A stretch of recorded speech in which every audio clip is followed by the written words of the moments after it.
ನಮ್ಮ ಚಿಂತಾಮಣಿ ನ್ಯೂಸ್ ಕನ್ನಡಕ್ಕೆ ಸ್ವಾಗತ. ಬಟ್ಲಹಳ್ಳಿಯಲ್ಲಿ ಮುಂಗಾನಹಳ್ಳಿ ಹೋಬಳಿ ಮಟ್ಟದ ಹಿರಿಯ ಪ್ರಾಥಮಿಕ ಶಾಲೆಗಳ ಕ್ರೀಡಾಕೂಟ ವಿವಿಎಸ್ ಶಾಲೆ ಆವರಣದಲ್ಲಿ ನಡೆಯಿತು. ಕ್ರೀಡಾಕೂಟವು ಗುಂಡೆಸೆಯುವ ಮೂಲಕ ಉದ್ಘಾಟನೆ ಮಾಡಿದರು.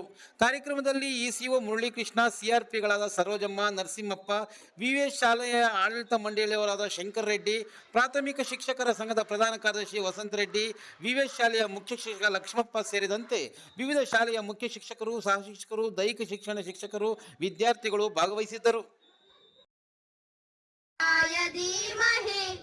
ಗುಣ ಶರೀರಾಯ ಗುಣಮಂಡಿತಾಯ ಗುಣೇಶಾನಾಯ ಧೀಮಹಿ ಗುಣಾದೀತಾಯ ಗುಣಾಧೀಶಾಯ ಗುಣಪ್ರವಿಷ್ಟಾಯ ಧೀಮಹಿ ಏಕದಂತಾಯ ವಕ್ರತುಂಡಾಯ ಗೌರೀತನಯಾಯ ಧೀಮಹಿ ಗಜೇಶಾನಾಯ ಭಾಲಚಂದ್ರಾಯ ಶ್ರೀಗಣೇಶಾಯ ಧೀಮಹಿ ಏಕದಂತಾಯ ವಕ್ರತುಂಡಾಯ ಗೌರೀತನಯಾಯ ಧೀಮಹಿ ಗಜೇಶಾನಾಯ ಭಾಲಚಂದ್ರಾಯ ಶ್ರೀಗಣೇಶಾಯ ಧೀಮಹಿ ಗಾನಚತುರಾಯ ಗಾನಪ್ರಾಣಾಯ ಗಾನಾಂತರಾತ್ಮನೇ ಗಾನೋಸ್ತು ಕಾಯ ಗಾನಮದ್ದಾಯ ಗಾನೋಸ್ತು ಕಮನಸೇ ಗುರುಪೂಜಿತಾಯ ಗುರುಕುಲಸ್ಥಾಯಿನೇ ಗುರು ವಿಕ್ರಮಾಯ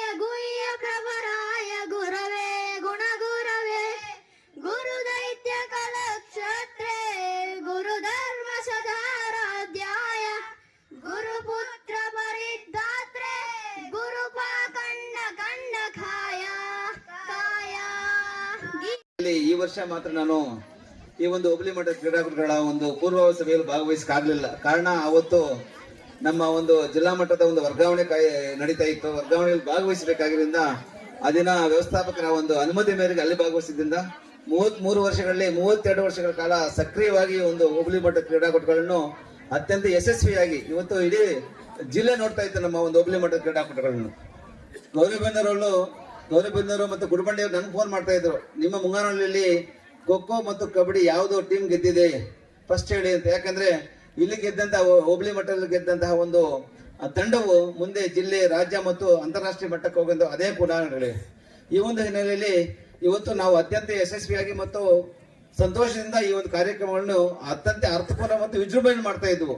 ಇವತ್ತು ನಮ್ಮ ಬಟ್ಲಹಳ್ಳಿ ಅಂದ್ರೆ ಮುಂಗಾನಹಳ್ಳಿ ಹೋಬಳಿಯಲ್ಲಿ ಮೊದಲು ಹಮ್ಮಿಕೊಂಡಿದ್ದು, ಬಟ್ಲಹಳ್ಳಿಯಲ್ಲಿ ವಿವಿಎಸ್ ಶಾಲೆಯಲ್ಲಿ ಹಮ್ಮಿಕೊಂಡಿರ್ತಕ್ಕಂಥದ್ದು ಸಂತಸದ ವಿಷಯ. ಕಾರಣ ಮೊದಲೇ ಯಾಕೆ ಹಮ್ಮಿಕೊಂಡಿದ್ದಾರೆ ಅಂತ ವಸಂತ ರೆಡ್ಡಿ ಸರ್ ಅವರು ವಿಷಯ ಹೇಳಿದ್ದಾರೆ. ಈ ಕ್ರೀಡಾಕೂಟಗಳು ವಿದ್ಯಾರ್ಥಿ ಜೀವನದಲ್ಲಿ ಪಠ್ಯ ವಿಷಯಗಳ ಜೊತೆಗೆ ಕ್ರೀಡೆಗಳು ಬಹಳ ಮುಖ್ಯವಾಗಿ ಬೇಕಾಗುತ್ತೆ. ಆದ್ರೆ ಇತ್ತೀಚೆಗೆ ಶಾಲಾ ಕಾಲೇಜುಗಳಲ್ಲಿ ಬರೀ ಅಂಕಪಟ್ಟಿಗಳಿಗೆ ಮಾತ್ರ ಹೆಚ್ಚಿನ ಪ್ರಾಮುಖ್ಯತೆಯನ್ನು ಕೊಡ್ತಾ ಇದ್ದಾರೆ, ಕ್ರೀಡೆಗಳಿಗೆ ಒಲವು ಕಡಿಮೆ ಆಗ್ತಾ ಇದೆ. ಆದ್ರೆ ಕ್ರೀಡೆಯಲ್ಲಿ ಭಾಗವಹಿಸುವುದರಿಂದ ಎಲ್ಲರಿಗೂ ಆರೋಗ್ಯ ವೃದ್ಧಿಸುತ್ತೆ, ಸಹಕಾರ ಮನೋಭಾವ ವೃದ್ಧಿ ಆಗತ್ತೆ, ಸಮನ್ವಯ, ಹೊಂದಾಣಿಕೆ, ಸೋದರತೆ ಮುಂತಾದ ಭಾವನೆಗಳು ಅಭಿವೃದ್ಧಿಯಾಗಿ ಉತ್ತಮ ಸದೃಢವಾಗಿರ್ತಕ್ಕಂತಹ ಮನಸ್ಸು ಅಭಿವೃದ್ಧಿ ಆಗತ್ತೆ. ರಾಜ್ಯ ಮಟ್ಟದಲ್ಲೂ ಸಹ ಗೆದ್ದು ಬರ್ತಾರೆ ಅಂತಕ್ಕಂತ ಆಶಯ, ಭರವಸೆ ನಮ್ಮೆಲ್ಲರಲ್ಲೂ ಇದೆ. ನಾನು ಸಿಆರ್ಪಿ ಆಗಿದ್ದಾಗ ಬಟ್ಲಹಳ್ಳಿಯಲ್ಲಿ ಬರೀ ವಿವಿಎಸ್ ಅಲ್ಲಿ 560 ಮಕ್ಕಳಿದ್ರು. ಬಟ್ಲಹಳ್ಳಿಯಲ್ಲಿ ಮಾಧ್ಯಮಿಕ ಶಾಲೆಯಲ್ಲಿ ಸುಮಾರು 300-400 ಮಕ್ಕಳು ಇರ್ತಾ ಇದ್ರು. ಈಗ ಇಡೀ ಕ್ಲಸ್ಟರ್ ತಗೊಂಡಾಗ ಒಂದು ಶಾಲೆಯಷ್ಟು ಮಕ್ಕಳೇ ಇರೋದು. ಆದರೂ ಸಹ ಇವತ್ತಿಗೂ ಸಹ ನಮ್ಮ ಸ್ಥಾನವನ್ನ ನಾವು ಜಿಲ್ಲಾ ಹಂತದಲ್ಲಿ, ತಾಲೂಕು ಹಂತದಲ್ಲಿ ನಮ್ಮ ಮುಂಗಾನಹಳ್ಳಿ ಹೋಬಳಿ ಕಾಯ್ದುಕೊಂಡು ಬರ್ತಾ ಇದೆ. ನಿಜವಾಗಿಯೂ ನಾವೆಲ್ಲ ಹೆಮ್ಮೆ ಪಡ್ತಕ್ಕಂತ ವಿಚಾರ. ಎಲ್ಲ ಚಪ್ಪಾಳೆ ತಟ್ಟೋಣ. ಮೊದಲು ನಮಗೆ ಆತ್ಮವಿಶ್ವಾಸ ಇರಬೇಕು. ನಮಗೆ ಆತ್ಮವಿಶ್ವಾಸ, ಈಗ ಚಾಂಪಿಯನ್ ಆಗಿರ್ತಕ್ಕಂಥವನು, ತಂಡದ ಲೀಡರ್ ಆಗಿರ್ತಕ್ಕಂಥವರಿಗೆ ಫಸ್ಟ್ ಆತ್ಮವಿಶ್ವಾಸ ಇರಬೇಕು. ನನ್ನ ತಂಡವನ್ನ ಜಯಿಸ್ತೀನಿ, ನಾನು ಗೆಲ್ಲೋ ತರ ಮಾಡ್ತೀನಿ ಅಂತ. ಆ ತರಹ ಇಡೀ ತಾಲೂಕಿಗೆ ಚಾಂಪಿಯನ್ ಆಗಬೇಕು ಅಂತ ನನ್ನ ಆಸೆ. ನಮ್ಮ ಮುಂಗಾನಹಳ್ಳಿ ಹೋಬಳಿ ಏನು ಕ್ರೀಡಾ ಪಟುಗಳಿದ್ದಾರೆ, ತಾಲೂಕಿನ ಚಾಂಪಿಯನ್ ರೀತಿಯಲ್ಲಿ ನಾವು ಹೊರಹೊಮ್ಮಬೇಕು. ಮತ್ತೆ ಲಕ್ಷ್ಮಪ್ಪ ಹೇಳಿದಾಗೆ ಸುಮಾರು ವರ್ಷಗಳಿಂದ ಬಹಳ ಸುಸೂತ್ರವಾಗಿ ಈ ಒಂದು ಕಾರ್ಯಕ್ರಮ ನಡ್ಕೊಂಡು ಬರ್ತಾ ಇದೆ. ನಾವಿಲ್ಲಿ ಕ್ರೀಡೆಗಳನ್ನ ಆಡಿಸ್ತಕ್ಕಂಥ ಸಂದರ್ಭದಲ್ಲಿ ರನ್ನಿಂಗ್ ರೇಸ್ ಆಗಿರ್ಬೋದು, ಕಬಡ್ಡಿ ಆಗಿರ್ಬೋದು, ಖೋ ಖೋ ಆಗಿರ್ಬೋದು, ಯಾವುದೋ ಒಂದು ಮಗು ಹಿಂದೆ ಬಿದ್ದಾಗ ಅಥವಾ ರನ್ನಿಂಗ್ ರೇಸಲ್ಲಿ ಹಿಂದೆ ಬಿದ್ದಾಗ ಟೀಚರ್ ಮಗು ಜೊತೆಯಲ್ಲಿ ಓಡೋಗಿ ಆ ಮಗುವನ್ನು ಬೈತಕ್ಕಂಥ ಸನ್ನಿವೇಶಗಳನ್ನು ನಾವು ನೋಡಿದ್ದೀವಿ. ಯುದ್ಧ ಕಾಲ ಶಸ್ತ್ರಾಭ್ಯಾಸ ಅನ್ನೋದು ಆಗಬಾರ್ದು. ನಾಳೆ ಫೈರಿಂಗ್ ಇದೆ, ಇವತ್ತು ನಾವು ರೈಫಲ್ ಟ್ರೈನಿಂಗ್ ಕೊಟ್ಟರೆ ಆಗೋದಿಲ್ಲ. ನಾಳೆ ಫೈರಿಂಗ್ ಇದೆ ಅಂತ ಇಟ್ಕೊಳ್ಳೋಣ, ಇವತ್ತು ರೈಫಲ್ ಕೊಟ್ಬಿಟ್ಟು ನೋಡು ಗುಂಡು ಹಂಗ ಆರಿಸ್ಬೇಕು ಹಿಂಗ ಆರಿಸ್ಬೇಕು ಅಂತಂದ್ರೆ ಆಗೋದಿಲ್ಲ. ಅವೆಲ್ಲ from the beginning of the academic year, ಶೈಕ್ಷಣಿಕ ವರ್ಷದ ಪ್ರಾರಂಭದಿಂದ ಯಾರು ಇದಕ್ಕೆ ಭದ್ರ ಬುನಾದಿಯನ್ನು ಹಾಕ್ತಾರೆ, ಯಾರು ಪ್ರಾಕ್ಟೀಸ್ ಅನ್ನ ಕೊಡ್ತಾರೆ, ಪ್ರಾಕ್ಟೀಸ್ ಮೇಕ್ಸ್ ಮ್ಯಾನ್ ಪರ್ಫೆಕ್ಟ್. ಅಭ್ಯಾಸ ಇಲ್ದಿರಾನೆ ಇವತ್ತು ಕ್ರೀಡಾ ಸ್ಪರ್ಧೆಗಳು ನಡೀತಾ ಇದೆ. ನಿನ್ನೆ ಮೊನ್ನೆ ಸ್ಪೋರ್ಟ್ಸ್ ಆಡಿಸ್ಬಿಟ್ಟು ನೋಡ್ರಪ್ಪ ಲಾಂಗ್ ಜಂಪಿಂಗ್ಗೆ ಹೈ ಜಂಪಿಂಗ್ ಪರಿಚಯ ಮಾಡಿಕೊಟ್ರೆ ಸಾಮಾನ್ಯವಾಗಿ ಆ ಮಗು ಗೆಲ್ಲಕ್ಕಾಗೋದಿಲ್ಲ. ಇಲ್ಲಿ participation is very important. Winning ಅಥವಾ ಸೋಲೋದು ಅಥವಾ ಗೆಲ್ಲೋದು ದಟ್ ಈಸ್ ನಾಟ್ ಇಂಪಾರ್ಟೆಂಟ್. ಎರಡು ಸಮಾನವಾಗಿ ಸ್ವೀಕರಿಸಬೇಕು. ಯಾವುದೇ ಒಂದು ಮಗು ಯಾವುದೋ ಒಂದು ಕ್ರೀಡೆಯಲ್ಲಿ ಸೋತಾಗ ನಾವು ಯಾವುದೇ ರೀತಿ ಆ ಮಗುವಿಗೆ ಹಿಂಸೆ ಆಗೋ ರೀತಿಯಲ್ಲಿ ನಾವು ಮಾತಾಡೋದಾಗ್ಲಿ, ಬೈಯೋದಾಗ್ಲಿ, ಹೊಡೆಯೋದಾಗ್ಲಿ ಖಂಡಿತವಾಗಿ ನಾವು ಮಾಡಬಾರ್ದು. ಜಸ್ಟ್ ನಾವೇನು ವಿ ಹ್ಯಾವ್ ಟು ಎನ್ಕರೇಜ್ ದಮ್. ಇವತ್ತು ಸೋಲೋದು ಏನಪ್ಪ, ಸೋಲು ಅನ್ನೋದು ಗೆಲುವಿನ ದ ಫಸ್ಟ್ ಸ್ಟೆಪ್ ಅಂತ ಹೇಳ್ತೀವಿ. ಸೋತಿರೋರು ಎಷ್ಟೋ ಜನ ಇವತ್ತು SSLCಯಲ್ಲಿ 4 ಸರ್ತಿ 5 ಸರ್ತಿ ಫೇಲ್ ಆಗಿರ್ತಕ್ಕಂಥವ್ರು ಇವತ್ತು ಒಳ್ಳೆ ಉನ್ನತವಾಗಿರ್ತಕ್ಕಂಥ ಕೆಲಸದಲ್ಲಿದ್ದಾರೆ. ಅಂಥದ್ದನ್ನು ನಾವು ಆದರ್ಶವಾಗಿ ಇಟ್ಕೋಬೇಕು.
ನನ್ನ ಎನ್ವಲ್ ಪಾಟ್